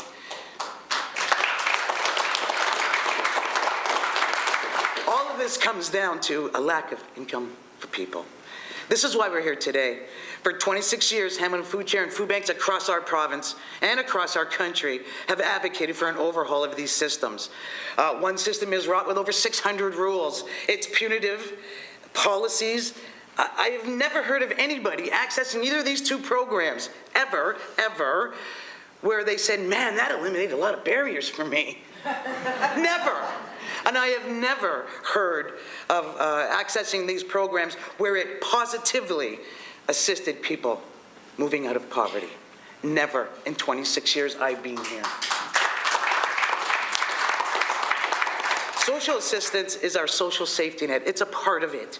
And it's meant to protect people. It was meant to help people at their lowest time of their life. It's meant to financially stabilize their situation and assist them in moving forward. From poverty to prosperity, it can happen. It's supposed to be the first leg up in that journey upward. Instead, it traps people in poverty. It contributes to the very condition that brought them there. And it also is often blaming the person for even showing up. The rules leave a desperate person with wholly inadequate household income that offers no means of support. It offers them, they're too poor to change their situation. And they're also asset-bearing. They can't even class the first rung on that ladder on your way up. It's beyond the reach of these programs to do that. So much so that it really produces not only further anxiety and desperation for the person applying, but it's also been touted as creating generations of despair to follow. 75% of the people who access a food bank live in market rents. Of those households, 52% of them pay at 50% or all of their income on rent. The two top sources of that household income, OW, ODSP. When the first food bank started, a few bags were needed. Now, a century later, people are living in poverty, access a food bank. It's so dire and complicated. The vast majority of food bank users experience an overwhelming anxiety just to put food on the table. Throughout the survey that we mentioned earlier, 485 households, we find evidence that household income and a certain demographic characteristic, in addition to life-changing events, are key drivers that move people into poverty. Poverty issues are very complex and they're also interrelated.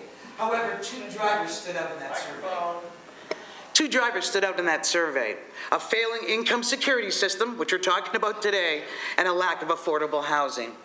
These two drivers alone are bringing people by the floodgates into the food bank. The very social safety net that was there to help stabilize, move people forward, is penalizing people, threatening, and containing the very condition of hardship we seek to eliminate. Transforming the social service system, it's time now, and we're ready for it. We are a lot smarter. We have a lot more people engaged. Trust, collaboration, problem solving. Well, these concepts are just foreign to the systems that are there now. There is little, no trust. They're so far from a scenario of collaboration that you can get. And their problem-solving abilities is basically surrounding whether you're eligible or not. Throughout the years, we have had so many people calling our office, so many, with different things that happen in these two programs. And I remember one instance, this gentleman called me, and he said he was on ODSP, and he got a letter stating that a kinder, gentler program, there's a lot more supports out there, and come to the office, and we're going to talk about it. He called me and said, should I go? I said, buddy, you got to do what you can. You got to keep persevering. You got to keep moving. You go there and you listen to what they have to say and see if it applies to you. He called me later. I think it was the worst advice I ever gave to somebody. I regret it today. You know, he said to me that he went in the office, there was a little perfunctory discussion going on. And then they asked him to pull out his wallet and asked him to open it up to see if they had any money inside his wallet. Then they asked him to stand up and pull out the pockets of his pants, the front and the back, to make sure he didn't have any money. And then they had another little perfunctory discussion that really didn't add up to anything.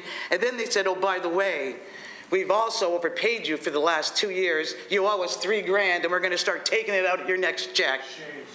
Shame, shame, shame. I said to that guy, I think I went to the bank, I gave him some, I couldn't take it. I thought that was the day for me that crushed all hope that these systems can help people. It was the day that hope died for me and an unrelenting fire and fight started. And I say to Food Chair that we will be there for each and every step of the way for this program. The ODSP application, have you heard of anything so arduous, so ridiculous that you have to fill out? people who are sick and challenged navigate that system, only to be like some bad insurance company that says, here's your application, denied, denied, denied. It was like a John Grissom movie all over again. Every time people put in an application, it was automatically denied. They said, no, I know it's not true. It is true. How do people who need so much help, how do they keep moving forward? So I talk to people about assets, you know. I know there's a lot of changes where you can keep a lot more and all that stuff, but assets are what keep us moving. Asset building is how we live. You go to school, you get an education, you use that education to get that job you want. You get that job, you work hard at that job, you get a better job. You use that money from that new job to get that house. You use the equity in your house to send your kids to school, that second car, whatever it is your life goal is.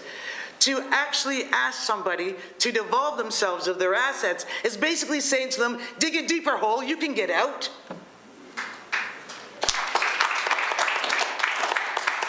It makes it so hard to climb out of poverty with no assets whatsoever, or very, very minimal ones. And we've found through our study that it takes about 5 to 7 years for someone to actually climb out of poverty and see those programs in the rearview mirror. Supporting people with disabilities. We have a program that says it supports people with disabilities. How bad does the current program have to be when the new program is saying, let's concentrate on actually helping people with disabilities? So I have absolute angst and frustration over both of these programs. And I know that 71% of the 12,000 people what we're helping that are unique people who come to the food bank, their top 2 sources of income, again, OW, ODSP. Change has got to come. This report is the first step in overhauling the social safety net, the first step in addressing changes that's so badly needed for people who have no choice but to access this system. How we who have accessed these systems have paid such a high price to access the social safety net. How many problems were created? How many more hardships were created by accessing this social service? We need to recognize that the world is changing that we live in. The poverty costs us all. And there is no more silver bullet. My heart aches for those who are currently still accessing this system in order to survive. This roadmap for change is doable, scalable. This report is doable, scalable, measurable, and is connecting all of the other supports to bring one foul swoop, one big tsunami to the front stage to help people living in poverty. What leaps off every page is lived experience, something we've never seen before that come out of a government institution. Lived experience drips off these pages. You can see the hard sweat, the equity that people put into this report. I'm so proud of this report. I got to tell you, I wholeheartedly support it, and I'm connected to many food banks, not just across the province, but all of them across the country, and I can't wait till tomorrow to send them this report and ask them to jump in and help us to get the word out. I thank the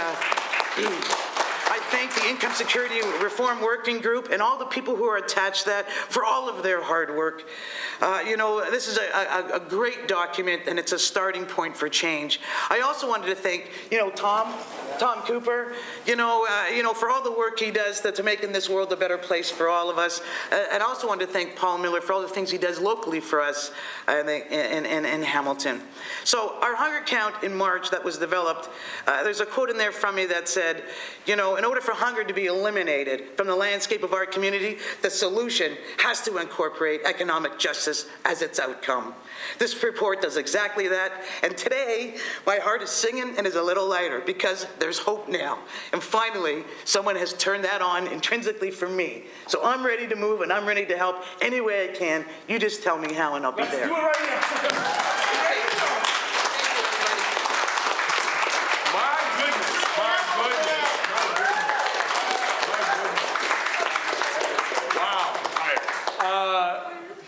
Wow. So thank you. We've established a lot here this afternoon, one of which is me being an absolute terrible MC in terms of keeping people on time. But it's all about the value and not the cost, right? And the value that's here today. What we've heard is that, by and large, poverty is legislated in this province. And there is an opportunity with this report to to create a rights framework, a justice framework that legislates fairness, that legislates dignity, and that legislates the basic necessities of life.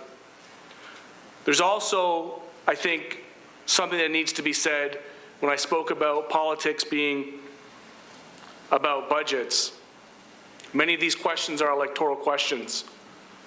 And for those that are available out there, the Campaign for Adequate Welfare, whom I've worked with in the past, going door to door, signing up, registering voters, creating constituencies, voting en bloc in a way that makes sense, is so integral to roll back that legislation.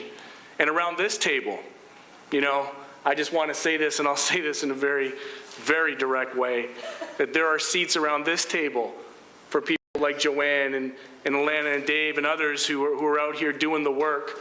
These are electoral questions. And so with that being said, I apologize for running so far over time, but there's nowhere I'd rather be but here with you doing this work. And I do want to respect the fact that some folks have to leave. For those that are able to stay and have questions or brief statements, please feel free to either come down if you're able. If not, ask your question from where you're at, and we'll hope to get some response on anything that's been heard today. Is that fair? Thanks. So, if you can, let's have this. Let's try to do the speakers list. So let's come down here, and we're going to play mayor for a day, which means if you start right here, yep, Michelle, you can come here. We'll line up behind, and then you can go to the mayor's podium and have at her. I will say this, though. I will have to invoke some kind of order if we go into really long sequences, because at this point we want to make sure we have as many people have the opportunity. And if it works for you, you can move that chair out of the way. Okay, may you please press the button? Red one? Yes, please. Micro? Thank you. Okay, thanks. I'll be quick. So many of you know who me and the community. I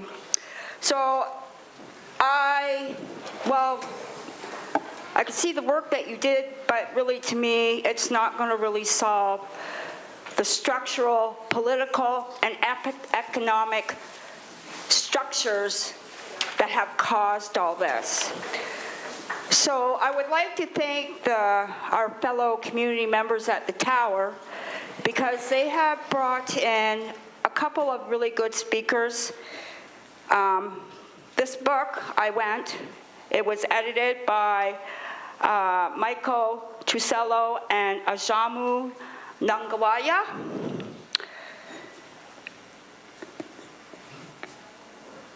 This book here is a perspective from millions of people across the globe who are sick and tired of capitalism, imperialism, militarism, and every other ism that there's out there. Okay, so from all the discussion that I've heard today, I've not seen not one step to end that. So if you're not ending that, the machine just keeps running. So for myself, I struggled my whole life.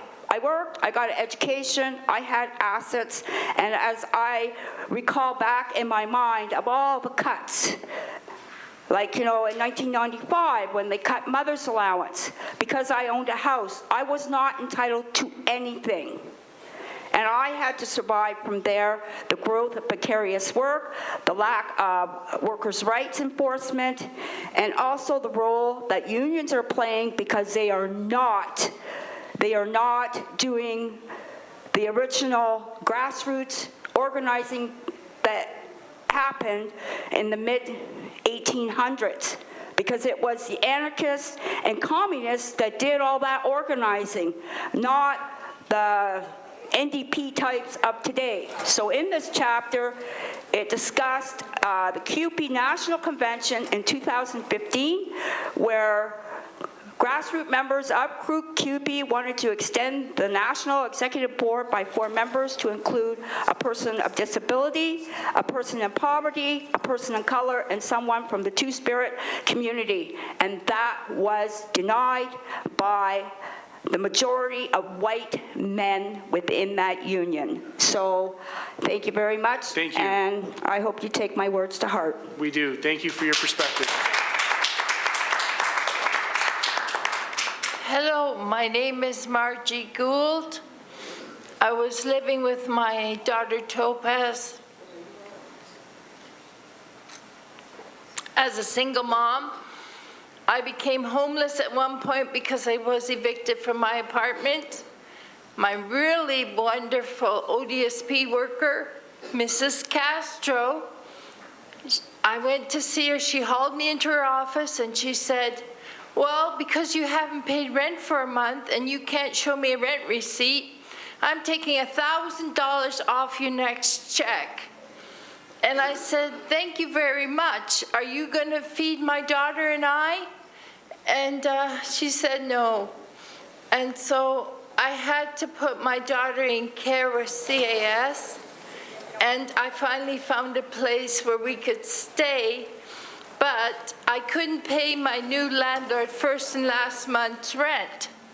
So I paid him first month, and in drips and dribbles, also with late rents that whole year. He was very mad at me, but he decided to take pity on Topaz, so he let me stay.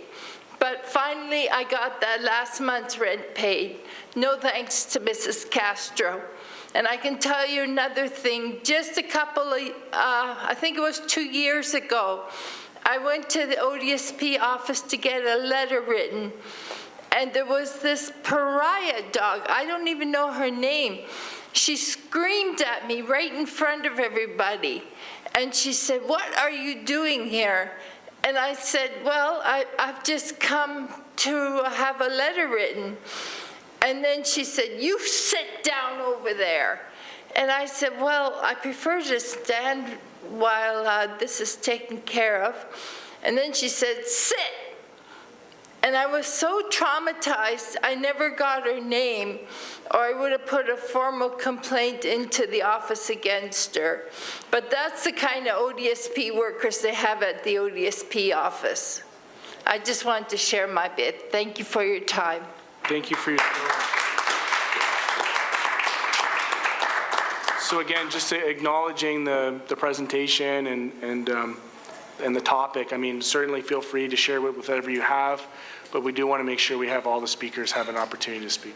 Good afternoon, Mr. Chair, Mr. Council.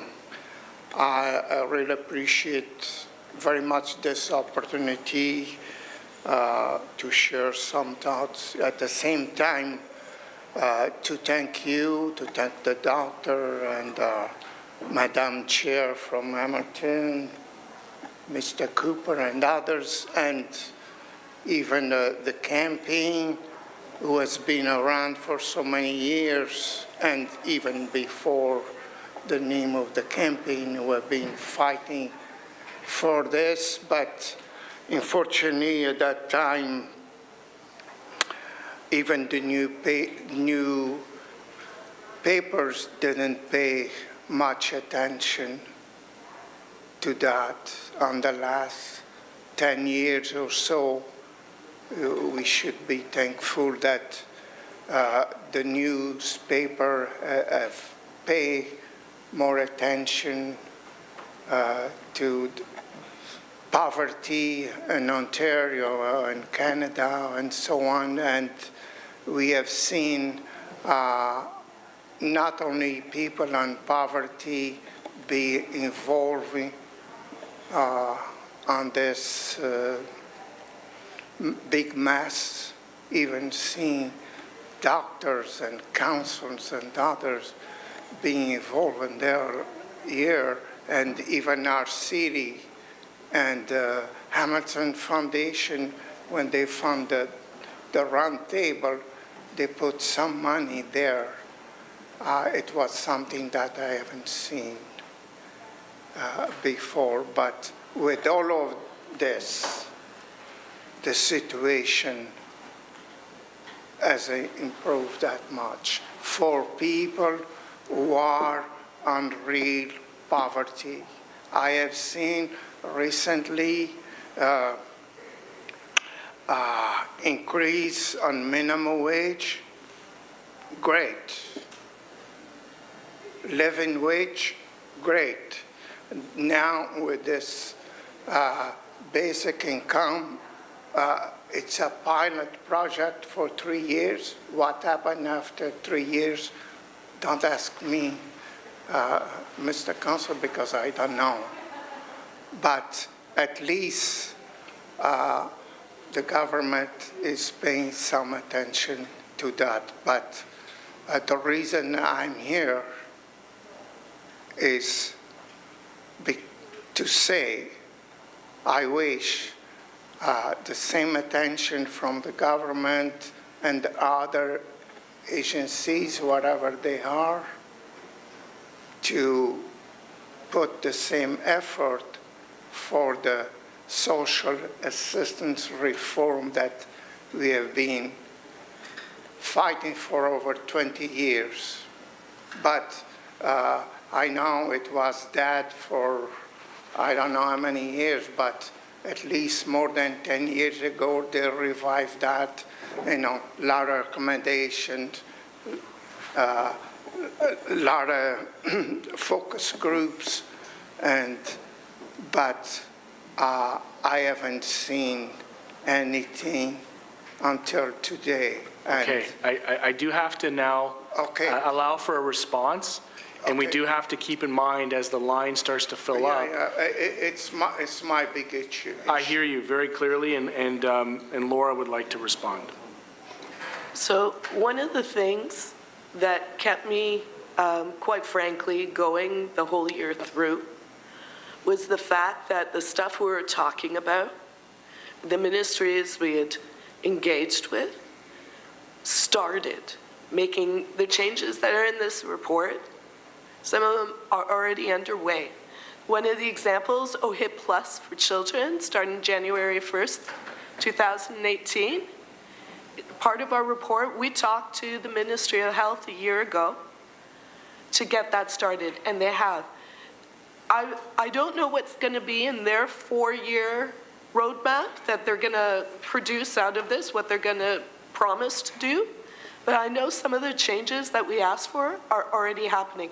It's the only reason I spent the entire year at that table, because I didn't want to write another piece of paper that wasn't going to go anywhere. So I do, believe it or not, after all these years, have a smidge of hope. And what we don't get at the beginning of 2018, what we don't hear specifically around rates, we're going to go after. Yes. Thank you. Thank you. Thanks. Jane. My name is Jane Cardinal. I just wanted to acknowledge the depth of some of the stories shared here today. These stories are very personal. They're never the same, but they're very much all too similar. And our report, and I'm going to call it our, because we all need to own this for it to work, our report gives us hope. It's the same hope that I see creeping into the poverty community, a hope I've never seen in, sadly, the 5 years I've been far too involved in it, unexpectedly involved in it. There's hope because people are getting basic income. I see people with smiles on their face that I've never seen before. I see people who've had nothing but drama after drama after drama, because that's what people call it, when you never have a story that has a real positive element in it. You know, I'm here. I don't want to be here. But in the 5 years, I've been thrown into a disaster of life unexpectedly.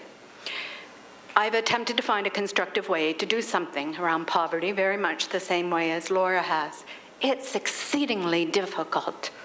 I remember attending a meeting and just the 4 disease process affecting my spine didn't compare with the pain that I felt when I heard the conversation about homelessness and started laughing, because the same day I knew how many people were being suspended because something in OW or ODSP wasn't correct for caseworkers. And I had to ask the question, how many people are suspended monthly? Thankfully, Elizabeth from the Campaign for Adequate Welfare has worked tirelessly on this issue with the help of John Mills. They've both left the room, but I think it's important to acknowledge that our change, our reports, are never the result of one or the group sitting in power. They are the result of people who have shared their stories in pain because of pain.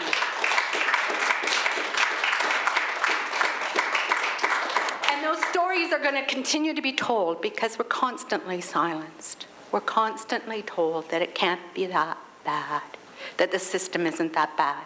And I'll end there, but I'll also say in the way that, you know, universities are lined with reports, it's the silencing of people that keeps things the same way, that allows rules rather than legislation to reduce a large segment of the population to powerlessness. Thanks. Thank you.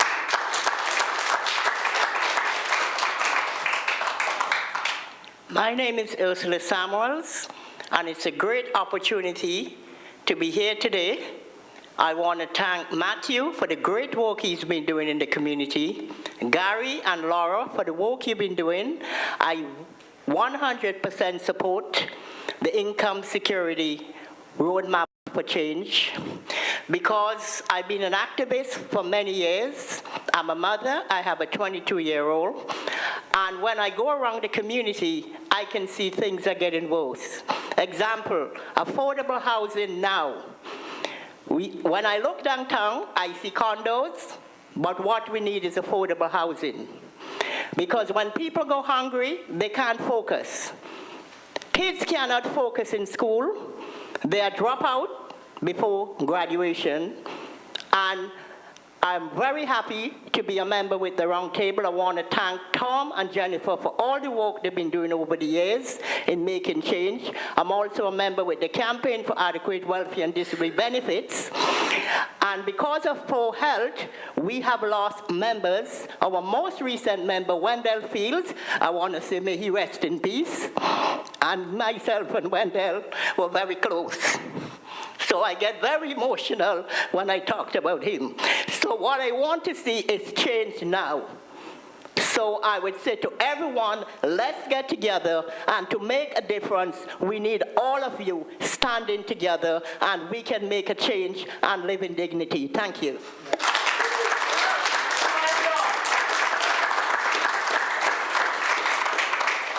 Hi, my name is Nicole Snyder. I also go to the Campaign for Adequate Welfare and Disability meetings sometimes, and I just want to say that for the basic income, benefit, I find that people who can't read are falling through the cracks because there's so much paperwork you have to go through before you sign up for the adequate welfare. Like, there's so many paperwork and so much stuff you have to read online. Like, all the people who can't read are going to fall through the cracks. And, you know, my brother's too busy working. My dad, everybody's too busy, you know. Like my brother's working, you know, he has a house in Hamilton, he pays a mortgage. Like, he's not going to take time off work to help me out.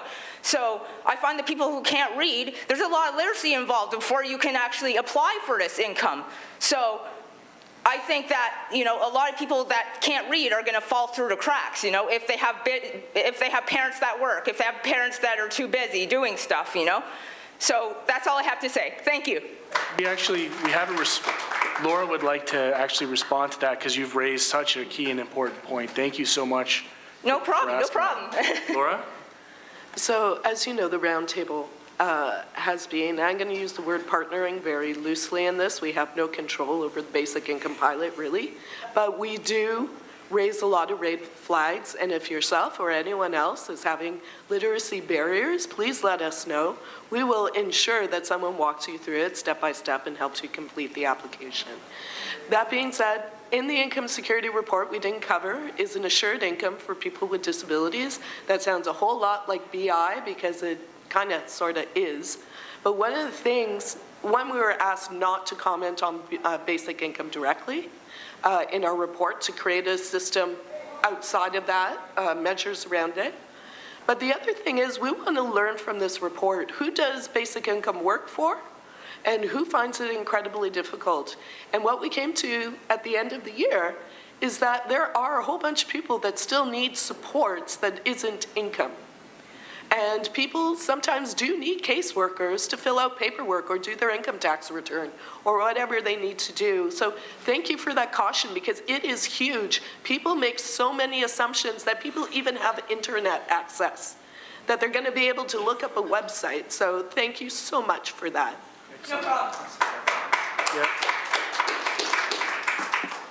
I also just wanted to add that I think one of the foundational pieces in the kind of new approach to social assistance that's described here is the ability to actually hear people's stories and respond to people's actual situations, right? Which I think, I mean, what I'm hearing here is that everybody has a story, right? Which is pretty obvious to anyone who's kind of lived through the system. And it's also probably pretty obvious to everyone that the system cannot hear those stories, cannot hear people's individual situations, cannot understand the barriers each individual faces to moving out of poverty, right? And this is something that came up at our table over and over again, is the need to create a system that can see those barriers and can recognize those barriers on an individual level, and actually set up caseworkers to be working with people towards removing those barriers in a real way. I mean, it sounds like so far-fetched given the system that we know, but I can tell you that in the system that I work in, I mean, this is what I do every day. It is absolutely possible for me to imagine a social assistance system that was able to take a similar approach. So I think it's totally doable. Excellent. Thank you. Yes, sir. Thank you. My name is Doug Goodhue. I came in from Simcoe this afternoon with a few other folks, and they could come up and they could tell you the same stories that we've been hearing here for some time. I'm going to tell you one very simple story, and I'm going to follow that up with a bit of philosophy. The story is I have the occasion to drive a lady regularly from Simcoe to Brantford for dialysis 3 times a week. That lady has no heat in her home and hasn't had her furnace working for 10 years and no way of working with anybody to do anything about it. She has a husband who's had a number of strokes. He ends up lying in bed most of the time crying because he can't do anything. And there's a child in the home as well. That's unbelievable that somebody has not had adequate heat in the winter for 10 years. I can't imagine how that could possibly happen. And what I think is essentially missing beyond all the numbers is the investment in the human being. And if that isn't in that and drives it, and with all the other words that are here, we've missed the whole point. Because when it comes to, this is what I worry about, because I read this and I'm like a lady, Laura, I think, where after all the experiences that you have, how can you self-arise how you're going to deal with certain things as a result of the fact that nothing is happening? But it must happen. So while we're trying to mount all these changes, get rid of these ODSP people who are as bad as what we've heard about this afternoon. We need to have that consciousness of an investment in the people. That's what it's really all about. I don't want to change your vision. This fantastic report that you have put together, I'd like to get at the 186-page one as well to see what the details are about. We have activist, self-rising groups in Simcoe who are trying to address the same issues. And that's some of the things I'm going to be promoting back to them. What's missing is people, and you have some of them in Hamilton, London, Brantford, Kitchener, Waterloo, but we don't have them in Simcoe, but you do have them in Hamilton, called housing support workers. Somebody that can go out there and advocate for the folks who cannot have the self-arising capacity to do it for themselves. What a horrible loss that is. So I said I would be brief, and all I did was want to get across the simple idea that's driven by this horror of this woman who hasn't had a furnace in her home for 10 years. And the solution is that if we had somebody at the housing level in Simcoe that was out there simply trying to deal with that as such, then it would be different. And do you know why we don't have them? It's because we have a group of councillors who are arguing that if we were to put people in place to deal with this, they would go across the head count that they had agreed that they would never exceed.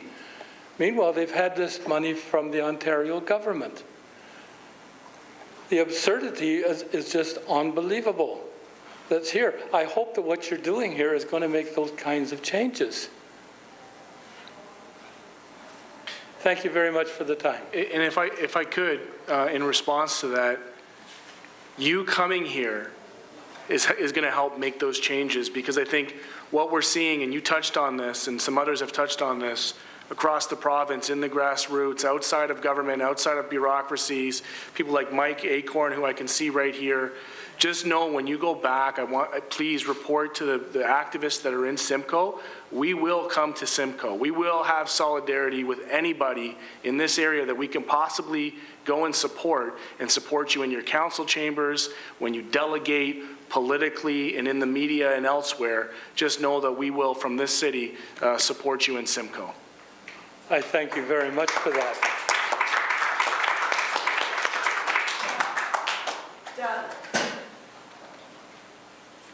Chewy. Oh, sorry, she has a card for you. You want to say something more? No, I just needed your address so I could mail you the 186-page version. Yeah, well, I'll see you later then, Okay. or I can go over there now. Yeah. Okay, come on over. Yep. Thank you. So again, if those that are still here, that if you have to sneak out, please feel free to do that. I just don't feel comfortable cutting anybody off at any point in time, so. Yeah, thanks. I'm going to try and be brief. I speak here a lot. Back in the days of Occupy, when we were the 99% against the 1%, here in Hamilton we didn't occupy, but I came and I occupied here because I started talking about what millions of dollars could do. And I didn't know those numbers until I started coming in here and listening to the bureaucrats talk to the politicians to bureaucrats, and the politicians to politicians, and decisions that are made. And the decisions that are made here are important. The decisions that are made in Toronto are important, and in Ottawa are important. We've heard today that poverty is politically legislated. And it's been allowed to happen because we are apolitical. They've corrupted the system, and they've turned us off. And what we need to do to make this a reality is make it political. On June 7th, there will be a provincial election. And we need to make sure that the result of that will create a poverty-free Ontario by implementing this document. Next October, there will be a municipal election. And we need to elect a council that will create a poverty-free Hamilton, that will not reduce poverty, but will eliminate it. That's what human rights asks. Reducing isn't enough. We've been reducing it, and it's been killing us slowly. I want to thank everyone here, whether this is your first day or you've been at this for 20 years, because there's a lot of hope here. People ask me in the last few weeks how you're doing, and I say, awesome. I've never been better. Because for me, when I was young, I grew up on a mountain, 100 meters above the city below. And I had a disability, and I grew up in a world of pain and suffering, and I wanted out. I didn't see a world of hope. I saw a world of pain and suffering. Today, I see a world of hope. I see the tide turning. Next year, beside that election, we have a basic income pilot. We are bringing the North American Basic Income Conference here late May. And we're going to share stories of people on it and what we've done in only 6 months and what we're going to do in the next 2 years.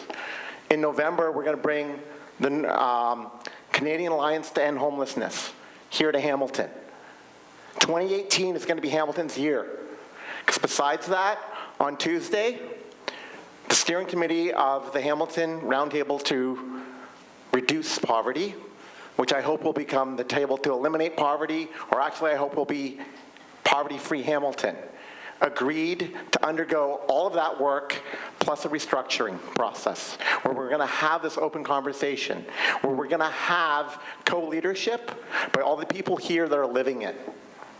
2018, here in Hamilton, we're going to talk about how we create a poverty-free Hamilton, a poverty-free Ontario, a poverty-free Canada, and a poverty-free world.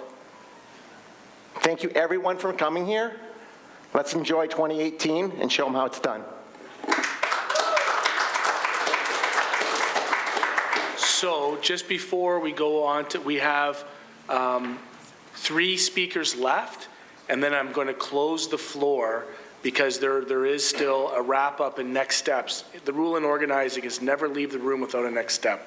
So, sir, the floor is yours. Thank you. Yeah, okay. I will not try to be brief. I will be brief about this report, as my position is like all the folks from Missouri. Don't tell me, show me.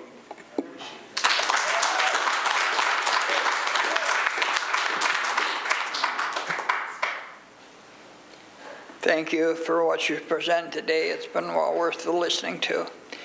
I'm with CAWDB and mental health peer support. I've been involved in hospitals. I've been involved with the medical profession for the last over 27 years.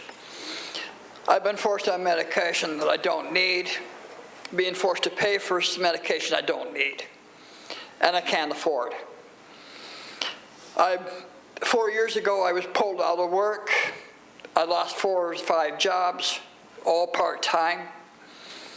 I lost $8,000 in 2014 because of being pulled out of work and put in hospital. I was pulled out of work twice during the time I was in hospital because I worked while I was there after being there for 3 months. I lost over $8,000 during the period of the year, plus repairs I had to make on the RV because it had been parked in a place where, and parking fines because it had been parked in a place where I wasn't supposed to be parked because I'd only paid for parking for a certain length of time. I've worked many jobs over the years, taken responsibility. I've never been paid for the responsibility I've taken. It's time you stop robbing workers of what they deserve. If you expect them to take a responsibility, pay them for the responsibility they take. Thank you. If we could just, for one moment, I'd just like to acknowledge Gary, Dr. Gary, who has to leave, and there is a small token. And so let's just please give him a round of applause for his work. Thank you so much. First of all, this is really not necessary, but second of all, the stories in this room have been really powerful, and I really hope this energy just kind of spreads out there, and truly that we use it to hold this government to account to this report. They commissioned this report. It really is up to them to see this through. So please make that happen. Thank you.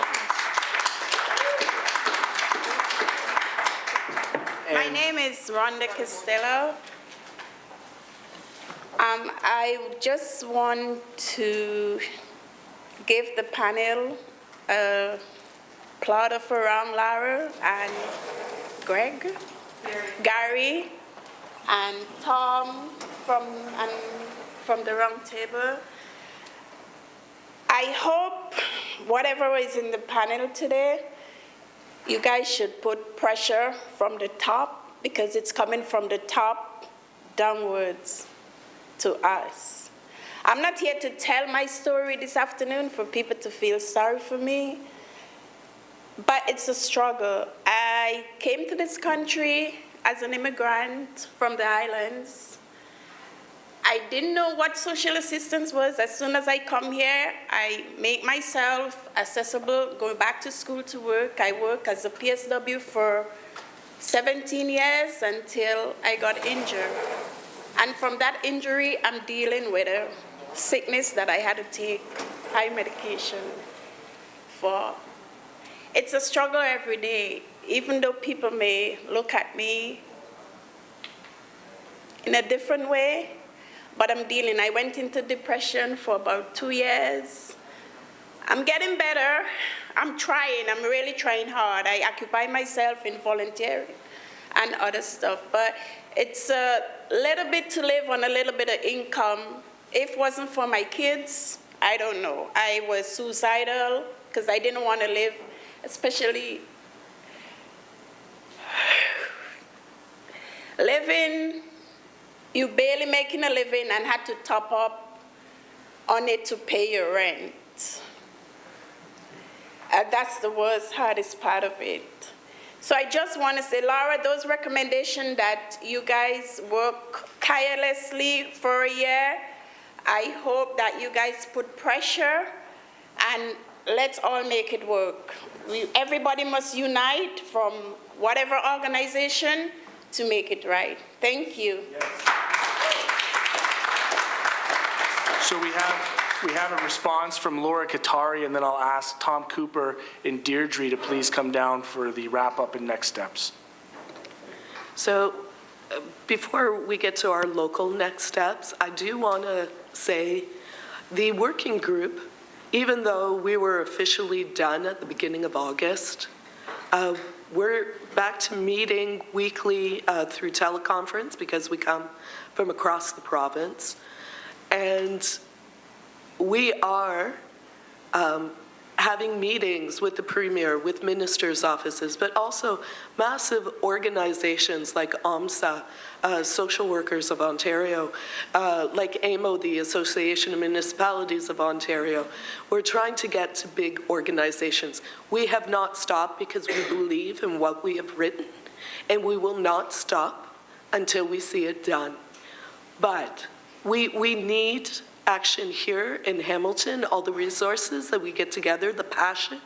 I've been sitting with Gary as he's been hearing your stories, and he is amazed not just at the stories, everyone has a story, but the fact that people can relate their stories to what's going on, that we have this advocacy and passion. So thank you all for sharing with us today, for even being here, that this is your concern is what makes this happen. Thank you. And now for the final word, if I could call up Deirdre Pike and Tom Cooper. Thank you, Matthew. And perfect timing. It's 4 minutes to 4, and it's just on time. Yeah, it's just on time and just enough time to figure out next steps. Now, Deirdre is heading to Cable 14 because it's, as you know, it's been a pretty important couple days. We've had the passing of Bill 148, which is the minimum wage legislation, decent work legislation. We've seen the beginnings of a national housing strategy, which is so desperately needed in this country. And as has been mentioned by several people here, Hamilton is in the midst of the Basic Income Pilot Project. But we cannot forget to advocate on behalf of single people and persons with disabilities who remain in the deepest poverty in society, those on OW and ODSP. So it's up to us over the next, really, we have a very limited time period now. The provincial election is going to be held in early June, probably means the legislature is going to prorogue by late April. There's going to be a holiday recess.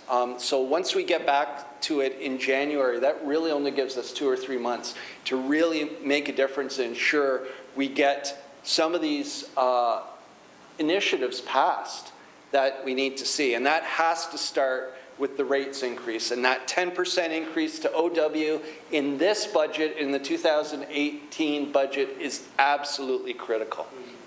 Do you want to?